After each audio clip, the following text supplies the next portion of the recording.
"We have it totally under control," Trump said on CNBC. "It's one person coming in from China, and we have it under control. It's going to be just fine." In the 11 weeks since that interview, the coronavirus has reached every corner of the globe. It has infected more than 500,000 Americans and killed at least 20,000. It has rewritten the rules of society, isolated people in their homes, closed schools, devastated the economy, and put millions out of work. When Trump spoke in Switzerland, weeks' worth of warning signs already had been raised. In the ensuing month, before the president first addressed the crisis from the White House, key steps to prepare the nation for the coming pandemic were not taken. Life-saving medical equipment was not stockpiled. Travel largely continued unabated. Vital public health data from China was not provided or was deemed untrustworthy. A White House riven by rivalries and turnover was slow to act. Urgent warnings were ignored by a president consumed by his impeachment trial and intent on protecting a robust economy that he viewed as central to his re-election chances. 20 current and former administration officials and Republicans close to the White House were interviewed for this account about the critical weeks lost before the president spoke to the nation on February 26. Most spoke on condition of anonymity because they were not authorized to speak publicly about private discussions. On New Year's Eve, China informed the World Health Organization of a mysterious pneumonia outbreak spreading through Wuhan, an industrial city of 11 million. The government closed a seafood market at the center of the outbreak, moved all patients with the virus to a specially designated hospital, and collected test samples to send to government laboratories. Doctors were told to stay quiet. One who issued a warning online was punished. He later died of the virus. Dr. Anthony Fauci, the government's top infectious disease expert, was alerted to the virus around the same time and within 2 weeks was fearful it could bring global catastrophe. Quickly, U.S. intelligence and public health officials began doubting China's reported rates of infection and death toll. They pressed China to allow in U.S. epidemiologists both to assist the country in confronting the spread and to gain valuable insights that could help buy time for the U.S. response. U.S. officials also pressed China to send samples of the virus to U.S. labs for study and for vaccine and test development. On January 11, China shared the virus genetic sequence. That same day, the National Institutes of Health started working on a vaccine. For much of January, administration officials were doing a delicate balancing act. Internally, they were raising alarms about the need to get Americans on the ground in China. Publicly, they were sending words of encouragement and praise in hopes Beijing would grant the Americans access. Matthew Pottinger, Trump's deputy national security advisor, persistently urged more aggressive action in calling out China and sending teams there. But while word of the virus was included in several of the president's intelligence briefings, Trump wasn't fully briefed on the threat until Health and Human Services Secretary Alex Azar called with an update on January 18 while the president was at his private Mar-a-Lago club in Florida. Azar was trying to walk a fine line between Trump's upbeat statements and preparing the government for what might lie ahead.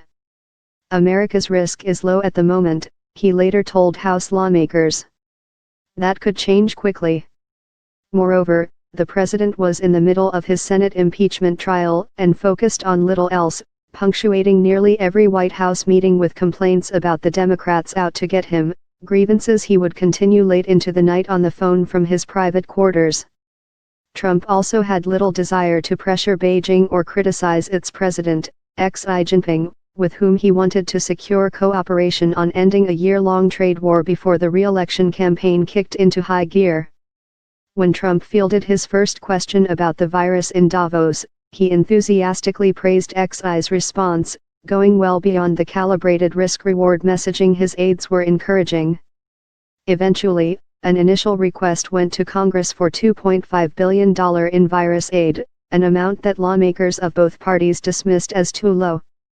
The bill that Congress quickly passed and Trump signed, the first of 3 so far, was for $8 billion. Even as the two agencies fought, there was no influential voice in Trump's orbit pushing him to act swiftly on the pandemic. Trump had surrounded himself with loyalists, and few in the administration, including National Security Advisor Robert O'Brien, were able to redirect the president's attention. In mid-January, meetings were being held at the White House, but the focus was on getting U.S. government employees back from China, which was still playing down how contagious the virus was. A January 29 memo from senior White House aide Peter Navarro accurately predicted some of the challenges faced by the U.S. from what would become a pandemic, though he was hardly the first to sound the alarm. But he, like Pottinger, was viewed by others in the White House as a China hawk, and their concerns were rejected by others in the administration who did not bring them to the president. On January 30, the WHO declared the virus a global health emergency while Trump held a packed campaign rally in Iowa. The next day, the Trump administration banned admittance to the United States by foreign nationals who had traveled to China in the past 14 days, excluding the immediate family members of American citizens or permanent residents. Trump styled it as bold action, but continued to talk down the severity of the threat. Despite the ban, nearly 40,000 people have arrived in the United States on direct flights from China since that date, according to an analysis by the New York Times. Federal officials put the CDC solely in charge of developing a test for the virus and left out private interests, a choice that cost precious time when the resulting CDC test proved faulty. Trump spent many weeks shuffling responsibility for leading his administration's response to the crisis. He put a czar in charge of the administration's virus task force before replacing him with Vice President Mike Pence toward the end of February.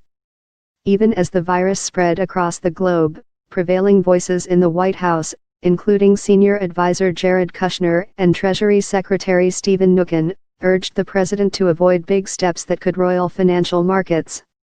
The president had firmly linked his fate to Wall Street, and it took a tumble by the markets for Trump to ratchet up his response. In late February, while Trump was on a trip to India, the Dow Jones plummeted 1,000 points amid rising fears about the coronavirus. The White House announced that Pence would brief the media about the response that night.